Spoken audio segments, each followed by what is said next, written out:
بڑی کرو تو تیزی کے ساتھ پڑھیں گے. الحمدللہ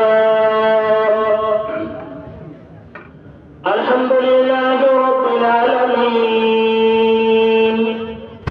والعاقبۃ للمتقین والصلاة والسلام علی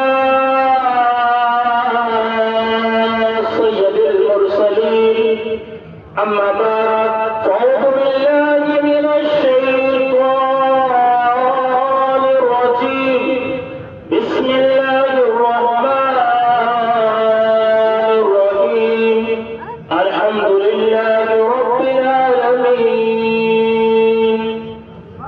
قال رسول اللہ صلی اللہ علیہ وسلم النکاح من سنتی فمن رغب عن سنتی فلیس منی.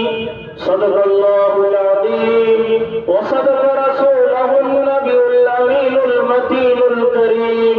ونحن على ذلك من الشاهدين والشاكرين والحمد لله رب العالمین. شاعر کہتا ہے کہ مدینہ ہم بھی جاتے کچھ اور بات ہوتی. بولیے سبحان اللہ. کہ مدینہ ہم بھی جاتے کچھ اور بات ہوتی. وہاں جا کر پھر نہ آتے کچھ اور بات ہوتی. حضرات محترم مزاج تھوڑا سا بنائیے. میں نے خطبہ مسنونہ کے بعد پڑھا الحمدللہ. جانتے کیوں میں نے پڑھا؟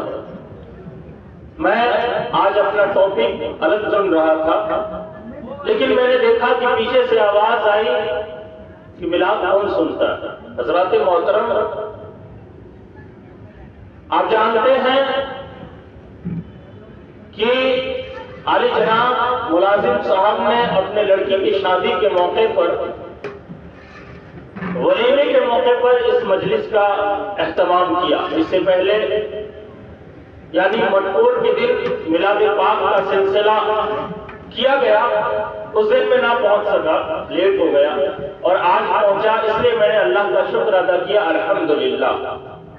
حضرات محترم یہ رب کا احسان عظیم ہے کہ رب تبارک و تعالیٰ نے مجھے آپ کے بیچ لا کر بیٹھایا. یہ میری خوش نصیبی ہے. نہیں تو کسی کے مائی کے لال کے اندر طاقت نہیں ہے کہ وہ خود آ کر اس مجلس میں بیٹھ سکے. یہ مجلس اللہ اور اس کے رسول کی مجلس ہے. یہاں نہ میرے باپ کی بات ہوگی نہ آپ کے باپ کی بات ہوگی. یہاں تو رسول کائنات کی بات ہوگی. اور ایسی مجلس میں وہی پہنچتا ہے جسے اللہ اور اس کا رسول بلاتا ہے.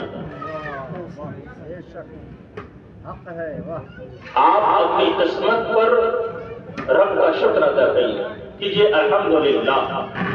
نہیں دیکھیے نا, یہ دیکھیے چائے کے چاہنے والے اللہ نے توفیق نہیں دی کہ یہاں آگے بیٹھ جائے کیونکہ رب پسند نہیں فرماتا. میں جانتا ہوں پڑھا لکھا طبقہ ہے. بڑی خوشی ہوئی, میں کمرے میں بیٹھا تھا, میں نے دیکھا کہ جو بھی آ رہا تھا کوئی ماسٹر ہے, کسی کی گورنمنٹ جاب ہے, الحمدللہ پڑھا لکھا طبقہ ہے. میں اسی مزاج سے بات کرنے کی کوشش کروں گا. میں شعر پڑھ رہا تھا, بس اس کی حفاظت کیجیے گا. شاعر کہتا ہے کہ مدینہ ہم بھی جاتے کچھ اور بات ہوتی. اصل میں یہ شعر پڑھا گیا تھا 1956 میں. ایک شاعر تھا, بڑی اچھی نبی کی نعت پڑھا کرتا تھا, لیکن دشمنان رسول نے اسے زہر دیا. کیوں دیا؟ نہ یہ رہے گا نہ نبی کی نعت پڑھے گا. بولنا پڑے گا آپ کو, نہ یہ رہے گا نہ نبی کی نعت پڑھے گا. سبحان اللہ, بولیے سبحان اللہ. ابھی آپ نے علماء کرام سے سنا نا کہ سبحان اللہ, آپ نے سنا ہوگا سبحان اللہ کہنے سے انسان کے نامہ اعمال سے 10 گناہ مٹا دیے جاتے ہیں اور 10 نیکیاں اس کے نامہ اعمال میں لکھ دی جاتی ہیں, 10 درجے بلند کر دیے جاتے ہیں. تو شاید کہتا ہے سبحان اللہ کہنے سے ہم سب کا گناہ دھل گیا اور الحمدللہ میرا بھی کھاتا 20 ٹکیا سے کھل گیا. یہ آپ کی محنت کی کمائی ہے, میں اسے سینے سے لگا کے رکھنا چاہوں گا. میں دعا کروں گا اللہ تبارک و تعالیٰ آپ کے مال میں، اولاد میں، کاروبار میں، روزی روزگار میں، کھیتی باڑی میں بے پناہ برکتوں کا نزول عطا فرمائے۔ میں کہا تھا نہ رہے گا نہ نبی کی نعت پڑھے گا، لیکن حضرات محترم یاد رکھیے زندگی اور موت اللہ تبارک و تعالیٰ کے دستِ قدرت میں ہے۔ اللہ تبارک و تعالیٰ نے اسے شفا یابی دی، جب وہ ٹھیک ہو گیا تو یہی چند مصرے میں جو آپ کو سنا رہا ہوں، یہی چند مصرے کہتا ہے کہ مدینہ ہم بھی جاتے کچھ اور بات ہوتی، وہاں جا کر پھر نہ آتے کچھ اور بات ہوتی، اور مجھے زہر دینے والے بڑے کم نظر ہیں آقا، مجھے زہر دینے والے بڑے کم نظر ہیں آقا، تیرے نام پہ پلاتے کچھ اور بات ہوتی، تیرے نام پہ پلاتے کچھ اور بات ہوتی، اور یہ مست مست جھونکے جو ارم سے آ رہے ہیں، یہی طیبہ ہوتی آتی کچھ اور بات ہوتی۔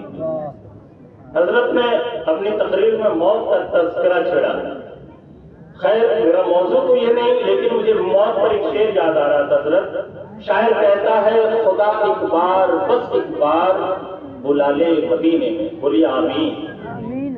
ہر کسی کی خواہش ہوتی ہے کہ ہم بھی خانہ کعبہ کو جائیں، مدینہ منورہ کی زیارت کریں۔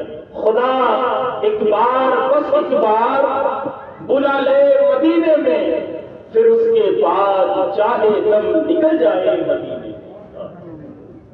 خدا ایک بار بس ایک بار بلا لے مدینے میں، پھر اس کے بعد چاہے دم نکل جائے مدینے میں، اور میرے اللہ مجھ سے تو مدینے کے فقیر اچھے، میرے اللہ مجھ سے تو مدینے کے فقیر اچھے، وہ جب چاہے جہاں چاہے چلا جائے مدینے میں، وہ جب چاہے جہاں چاہے چلا جائے مدینے میں، اور اللہ کا گھر خلد کا نقشہ نہیں دیکھا، جو مدینہ نہیں دیکھا تو کچھ بھی نہیں دیکھا، اے موت میری موت ابھی اور ٹھہر جا، اے موت میری موت ابھی اور ٹھہر جا، میں نے ابھی سرکار کا روزہ نہیں دیکھا، میں نے ابھی سرکار کا روزہ نہیں دیکھا۔ حدیث پاک میں اللہ کے رسول صلی اللہ علیہ وسلم نے ارشاد فرمایا ان بمکہ حجرا کان یسلم علی لیال انی عارفہ الآن۔ حضرات محترم، آپ جانتے ہیں آقا کریم صلی اللہ علیہ وسلم نے ہم گنہگاروں کی رہبری کے لیے، ہم گنہگاروں کی ہدایت کے لیے کم و بیش 63 سالہ زندگی کو اس دنیا میں مبعوث فرمایا۔ کتنے سالہ زندگی کو؟ میلاد سننے آئے نا جی، یہ روٹی اور گوٹی کے پیچھے آئے ہیں، بولیے۔ دیکھیے میلاد کا معنی دیکھا جائے تو پیدائش، نبی کی پیدائش کو سننا۔ کتنے سالہ زندگی کو اس دنیا میں نبی نے مبعوث فرمایا؟ 63 سال، جس میں سے 53 سال مکے میں رہے، اس کے بعد ہجرت فرما کر مدینہ چلے گئے، 10 سال وہاں رہے، اس کے بعد بظاہر اس دنیا کو خیر آباد کہا۔ آقا نے ارشاد فرمایا ان بمکہ حجرا، بے شک ایک پتھر مکے میں تھا۔ کہاں تھا؟ مکے میں تھا۔ جب آقا اس حدیث پاک کو بیان فرما رہے ہیں اس وقت آقا مدینے میں ہیں، اور کیا فرما رہے ہیں؟ بے شک ایک پتھر مکے میں تھا۔ ان بمکہ حجرا، بے شک ایک پتھر مکے میں تھا، اور وہ مجھ پر درود پاک پڑھا کرتا تھا۔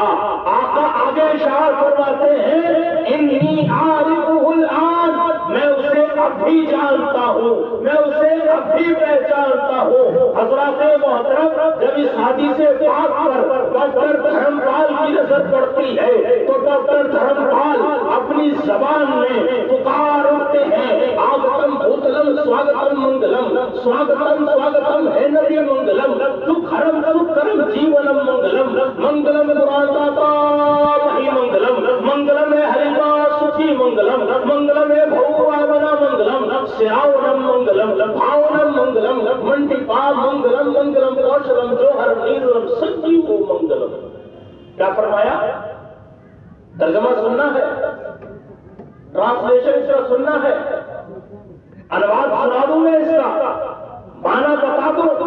کیا کہا؟ اے مصطفیٰ، آپ کے والدین طیبین طاہرین منیرین پہ لاکھوں درود و سلام۔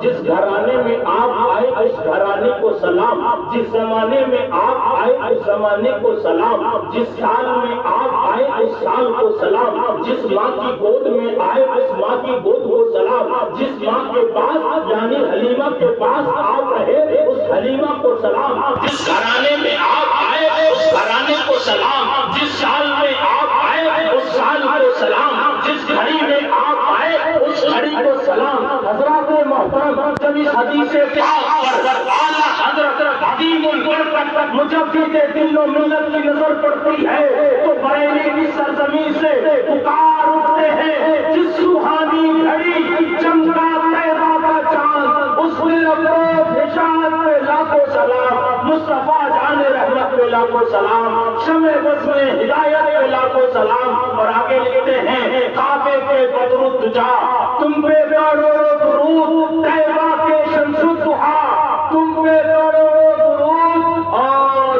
کوئی غیب جا تم سے نیہا ہو بھلا، جب نہ خدا ہی چھپا تم پہ کروڑوں درود، جب نہ خدا ہی چھپا تم پہ کروڑوں درود۔ حضرات محترم، یہاں سے بھی داد ملنے لگا، اللہ ہم لوگوں کے علم میں اضافہ عطا فرمائے۔ حضرات محترم، آئیے اسی محبت کے ساتھ ذرا سوچئے کہ آقا نے ارشاد فرمایا، ایک پتھر مکے میں ہو کر جب درود پڑتا ہے تو میں اسے سنتا ہوں۔ ایک پتھر حضرت جو بول نہیں سکتا، ایک پتھر جو چل نہیں سکتا، ایک پتھر جو ہل نہیں سکتا، ایک پتھر جو اپنی مرضی سے کہیں آ جا نہیں سکتا، وہ مکے میں رہ کر جب درود پڑتا ہے آقا اسے مدینے میں سنتے ہیں۔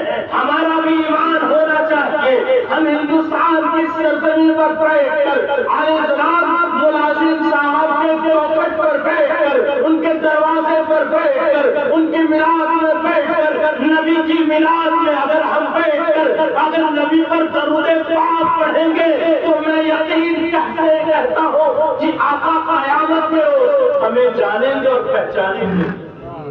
اور یہ درود پاک اللہم صلی علی سیدنا مولانا محمد